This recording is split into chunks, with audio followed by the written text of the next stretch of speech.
तो पिछले एपिसोड में हमने देखा कि जाफन की फाइट मिस यूवी से हो रही थी, लेकिन वो काफी ज्यादा उदास था, जिसकी वजह से उसके मैजिकल स्टिक की पावर उस पर हावी हो जाती है। यहाँ इस डार्क एनर्जी की वजह से हम देखते हैं कि जाफन की ताकत काफी ज्यादा बढ़ गई थी और वो खुद पर काबू नहीं रख पाता, जिसकी वजह से उसने मिस यूवी को काफी बुरी तरीके से घायल कर दिया था। और यहाँ इसी वजह से मिस यूवी के पास भी कोई रास्ता नहीं बचा था सिवाय इसके कि वो जाफन पर अपना थंडर अटैक कर दे, और वो बिल्कुल ऐसा ही करती है। जबकि लास्ट मोमेंट पर हम देखते हैं कि जाफन ने खुद ब खुद ही हार मान ली थी, जिसकी वजह से वो काफी बुरी तरीके से इंजर्ड हो जाता है। पर यहाँ का ये नजारा मिस यूवी को बिल्कुल भी अच्छा नहीं लगता, बल्कि वो सोचती है कि शायद उसने कुछ ज्यादा ही कर दिया, उसने जाफन को कुछ ज्यादा ही चोट पहुंचा दी, जो कि उसे नहीं करना चाहिए था। अब आगे तो नेक्स्ट एपिसोड के शुरू में हम देखते हैं कि जाफन किंग सेट के मेन हॉल में नीचे पड़ा हुआ था, जबकि दूसरी तरफ मास्टर जुफेंग उस पर काफी ज्यादा गुस्सा कर रहे थे। वो जाफन से कहते हैं कि तुमने अपने मैजिकल स्टिक को ब्लड रिफाइनिंग मेथड से बनाया है, जो कि पूरी तरह से एक इवल मेथड है। तुमने ये बिल्कुल भी अच्छा नहीं किया। ये सुनकर जाफन उन्हें समझाने की कोशिश करता है कि नहीं, मैंने ऐसा कुछ भी नहीं किया, मैंने किसी भी इवल मेथड का इस्तेमाल नहीं किया। लेकिन वो एल्डर उसकी कोई भी बात नहीं सुन रहा था, बल्कि वो उस पर इल्जाम लगाना शुरू कर देता है कि तुमने डार्क एनर्जी का साथ दिया, यानी कि तुम डीमंस के साथ मिल चुके हो। जो सुनकर मास्टर टियान भी फौरन से खड़े हो गए थे और वो गुस्से में कहते हैं कि तुम इस तरह से मेरी डिसिपल पर इल्जाम नहीं लगा सकते।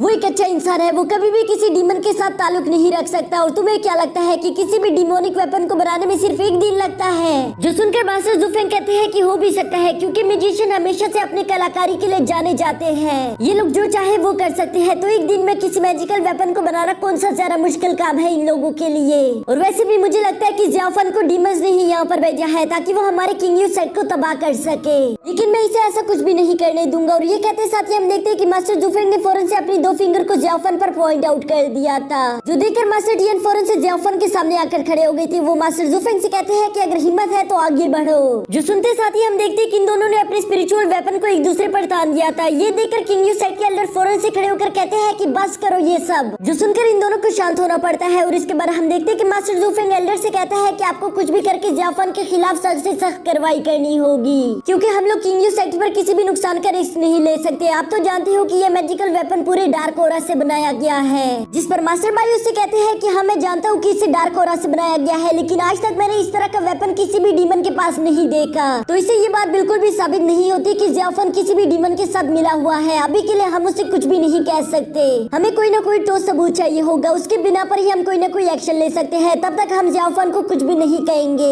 यहाँ मास्टर बाई की ये बात मास्टर जुफेंग को बिल्कुल भी पसंद नहीं आती, लेकिन मास्टर बाई उसे कहता है कि अगर तुम ऐसा नहीं करोगे तो डीमंस और हम में क्या फर्क रह जाएगा। जिसके साथ ही किंग सेट एल्डर जाफन से कहते हैं कि जाफन तुमने 7 मिस्टीरियस सेट के टॉप 4 में खुद को रैंक कर लिया है, और इसलिए किंग सेट तुम्हें बाकी के 3 लोगों के साथ पहाड़ी से नीचे एक जरूरी मिशन पर भेजने वाला है। उम्मीद करता हूँ कि तुम लोग वहाँ पर कामयाब रहोगे। लेकिन साथ ही साथ मास्टर बाई यहाँ पर जाफन से ये भी कह देते हैं कि तुम्हारा ये वेपन काफी ज्यादा खतरनाक है, तो इसलिए तुम इसके यूं ही इस्तेमाल नहीं कर सकते, नहीं तो हो सकता है कि इसकी डार्क एनर्जी तुम पर दोबारा से काबू कर ले। जो सुनकर जाफन उससे कहता है कि जी मास्टर मैं समझ गया। इसके बाद सीन शिफ्ट होकर किंग सेट के बाहर आ गया था, जहाँ जाफर अपने बाकी के 3 दोस्तों के साथ एक जरूरी मिशन पर निकलने ही वाला था। लेकिन जेंग नोट करता है कि जाफन किंग सेट को बहुत ही अजीब तरीके से देख रहा है, इसलिए वो उससे सवाल करता है कि तुम्हें क्या हो गया। जिस पर जाफन जेंग को बताता है कि आज से 15 साल पहले भी बिल्कुल किंग सेट ऐसा ही था, ये जरा सा भी नहीं बदला। ये सुनकर जेंग हंसते हुए कहता है कि किंग सेट तो पिछले हजारों साल से नहीं बदला, तुम तो सिर्फ 15 साल की बात कर रहे हो।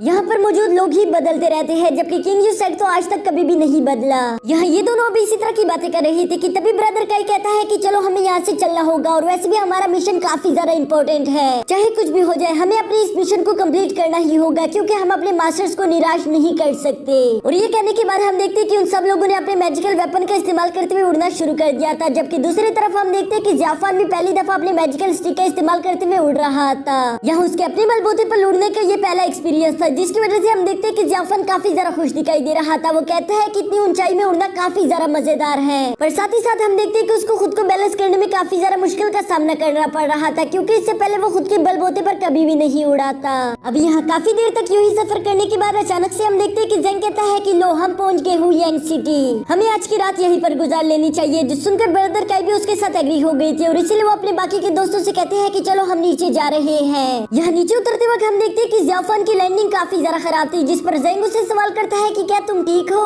ये सुनकर जाफर उसे बताता है कि हाँ मैं बिल्कुल ठीक हूँ, बस ये मेरी पहली दफा लैंडिंग थी तो इसलिए मुझे थोड़ी सी मुश्किल हो गई थी।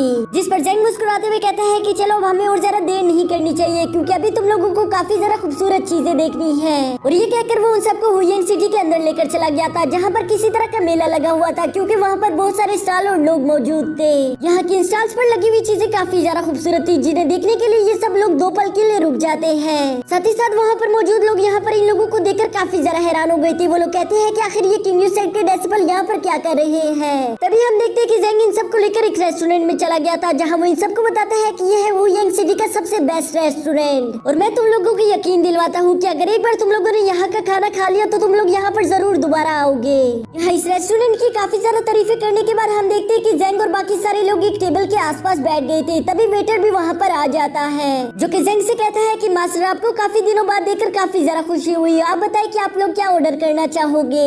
यहाँ ये सुनने के बाद हम देखते हैं कि जेंग मेन्यू देखकर काफी सारी चीजें मंगवा लेता है और लास्ट में वो उस वेटर से कहता है कि तुम अपने रेस्टोरेंट की सिग्नेचर डिश यानी कि सूप स्पाइसी फिश को लाना मत भूलना। यहाँ जेंग की ये सारी बातें सुनकर जाफर उसे कहता है कि इसका मतलब तुम यहाँ पर पहले भी आए हो, जिस पर जेंग थोड़ा एम्बैरेस होते हुए कहता है कि हाँ मैं पहले भी अपने सेट से चुप छुपा कर कभी कभी यहाँ पर आ जाया करता था, लेकिन तुम यकीन मानो अगर एक बार तुम लोगों ने यहाँ का खाना खा लिया तो तुम लोग भी बिल्कुल ऐसा ही करोगे।